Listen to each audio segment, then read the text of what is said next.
The OTA for today just got leaked a little bit early, so let's talk about it. Now remember, it will still go live at the normal time, but it looks like some of the details got released early, so my video is getting released early. First up, Galactus' first steps gets a point of power taken off of him. I frankly think this is just wrong. I don't even think Galactus' first steps is all that good. I realize that they do data-based balancing and that my opinions represent someone who is very far on one end of the pays attention to the game and plays a lot of the game when he does kind of thing, but I kind of worry that this is just not the right direction to go for 6-drops. I agree that Galactus' first steps is maybe a little bit of an outlier as a 6, but I think the reason it's showing whatever stats it's showing that make them want to nerf it is because other 6s are terrible, not because Galactus' first steps is good. I think this is looking at data and following the data to an incorrect conclusion. My personal suspicion is that Galactus' first steps, compared to other cards in Marvel Snap, not great. Compared to 6s, pretty good, and if you're looking for a 6 like in Doom 2099 or whatever, you're gonna play it, and that's fine. But it's one of those things where it's really just a question of it being sort of the placeholder big guy 6, and so there's a couple of directions you can go here, and I think they chose the less fun one,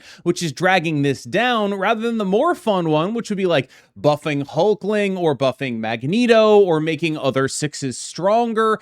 I think that's just a much more compelling direction to me, and so not only does this feel like a decision that doesn't necessarily feel justified to me, even if the stats are what they are, this guy is not the reason those decks are winning.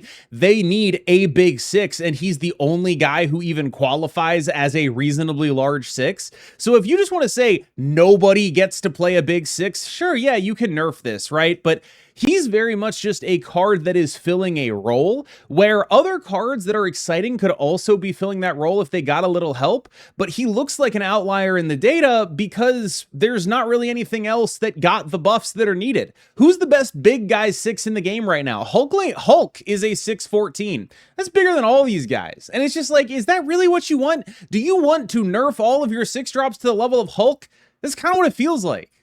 Here is about where I start getting suspicious of these being Doom 2099 related nerfs, because Drax Avatar of Life getting nerfed, it's a fine card. I think that's a totally reasonable thing to do, but this to me smacks of one of those situations where Second Dinner using data for balancing ends up nerfing an easy deck to play instead of a difficult deck to play, which is fine. An easier deck to play will naturally have a higher win rate in the cohort where most people play Marvel Snap. As a commenter of mine aptly put it, this is a toilet slop RNG game. I can't really argue, and you can definitely see that it's sort of balanced like one because it's balanced towards the median Snap player who is maybe not watching a KMBest video. Drax and Galactus First Steps these are cards that are being played in Doom 2099 a lot of the time, or in Aurora decks occasionally. And I get it, you know, it seems reasonable for them to aim nerfs at the decks that are easiest to play, but Drax is like honest to God, he's the second best of the stats guys that you play in the Doom 2099 deck. Caliban's a little bit better in my opinion, and the other slot might be better used on a tech card anyway, and this just feels again like it's not really his fault. He's getting nerfed because of the deck, and he's getting nerfed because of the context around him. And I'm also kind of open to the idea that maybe this isn't really a Drax nerf, because the lower his power goes, the more procs he's going to get in theory. Maybe this is an average amount of power per game buff to Drax. I doubt it. I think it is very unlikely that that happens, but it is a card by which it's worth talking about. I'm a little less upset about this than I was about Galactus First Steps, but it definitely makes me feel like I don't really know why they did it. I like that Fang Foom is getting 2 points of power. I wish he was getting 3 points of power, and I'll tell you why. I think basically that Fang Foom got a little bit over nerfed, and I've seen a lot of people, and I mean a lot of people, saying that they should put more of the power back into his on reveal and make sure that the on reveal is saying something like highest power card in the front row. For what it's worth, I disagree with that. I would have done something a little bit like this, but I would have been a little more generous. For me, I think Fang Foom should be a 715. Now, the reason for that is that because it costs 7, a number that you cannot reach in normal Marvel Snap, it's got to have a lot of power in order to justify it being a 7-cost card. The more of that power is located in the on reveal, the more dangerous and breakable this card becomes with things that multiply on reveals. So in other words, the more of that power is in the on reveal, the more Black Panther-y this card gets, the more you do wave Fang Foom Arnim Zola, for example. That's bad. We probably don't want the power of the card costing 7 to be in the on reveal, because in order for it to cost 7, it's kind of got to win a lane. So the more of a card that wins a lane that is located in the on reveal, the more I'm going to just copy that on reveal and win lanes without playing the card. I think that's the big worry for me, is like when you get, Strife and Absorbing Man and Wave and, all these cards together, Arnim Zola, anything that gets it out a turn early and then you multiply the honor field multiple times, that's bad. So what they did here was smart to avoid that and say the on reveal is still going to be a little bit weak. The big part of Fang Foom is going to be from his base, and then he's also going to have a pretty good on reveal, which is very different from what it was when it came out or what people were asking for, which is basically put a lot more power back into the on reveal. If you think of it as a pie chart, my instinct is most of Fang Foom's power should come from like probably 60%, 70% of the pie chart should be his base stats, and then 30% can be the on reveal.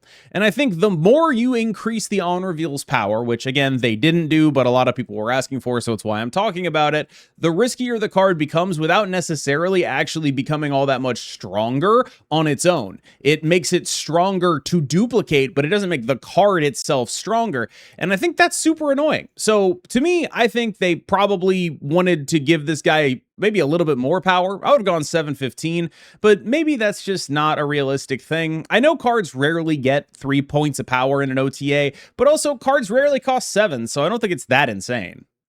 Karen Page going to 4-6. I think this is a card that people think of as a lot worse than she actually is, because she's the kind of card that released in the exact wrong situation. Many Marvel Snap cards have a bit of anchoring bias attached to them, where if they release and are strong and then something about them gets changed, they still get looked at like they're strong, and if they release and they're weak and then something about them gets changed, it takes a while to change that perception. When Karen Page came out, she was just terrible, and the reason Karen Page was terrible was in part because she was a pretty weak card, no arguments here, but a lot of it was just that the kind of buff deck that Karen Page went in just isn't really what buff decks were doing. Buff decks don't care about incremental advantage. The metagame didn't care about incremental advantage. Karen Page came out in the midst of what I guess you could reasonably describe as Marvel Snap's combo spring. People were doing Sholau and Star-Lord, and then people were doing Mother Ascani stuff with Captain Carter, and all of that stuff just makes her look really stupid. She's an incremental advantage card. She's a card that you're like, oh, I'm curving out and I'm playing things that are relatively fairer.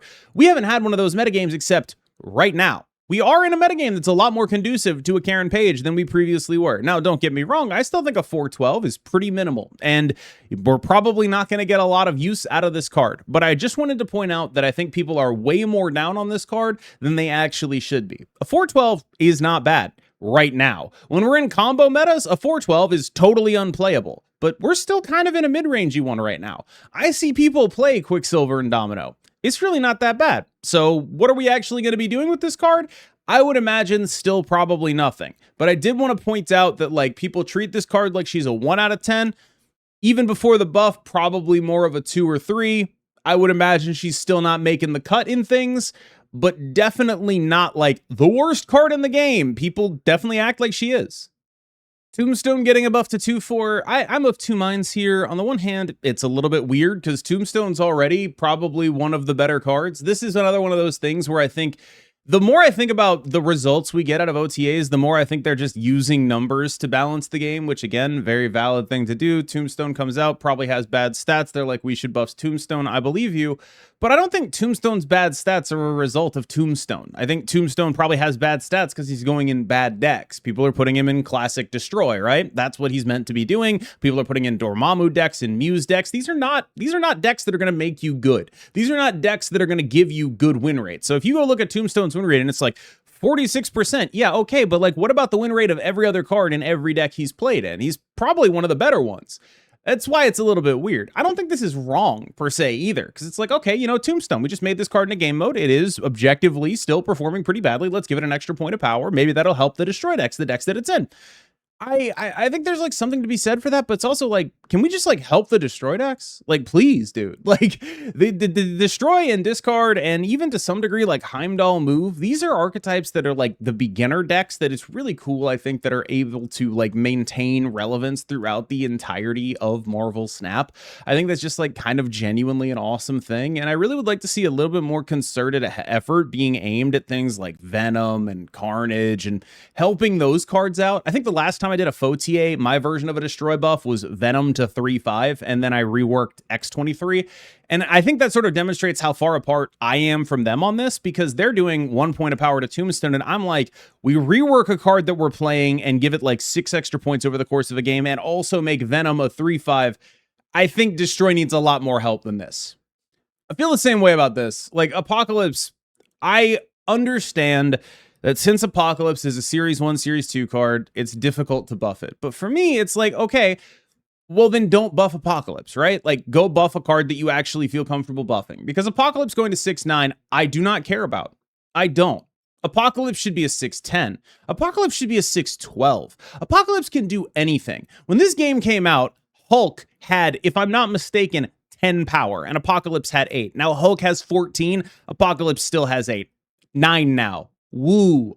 Like, this is kind of what I mean when I talk about 6-drops. 6-drops are so ill-served by the fact that they just don't seem comfortable. 6-drops are so ill-served by the fact that they just don't seem comfortable making them strong enough to actually make sense. And I really wish that they did more for Apocalypse here. Colleen Wing back to 2/4 is awesome. I have nothing but good things to say about this. I'm very happy that she got her point of power back. Thumbs up, thumbs up, thumbs up. I definitely like to see it. All right, y'all. Thank you so much for watching. As always, I have been KMBest. You have been phenomenal. Let me know what you think about this OTA in the comments, and a reminder that it will drop at the normal time, but I'm going to put this video out early because we are allowed to put these videos out early because someone leaked the OTA. So this is an OTA leak until 5 o'clock, at which point it will become the thing that happens.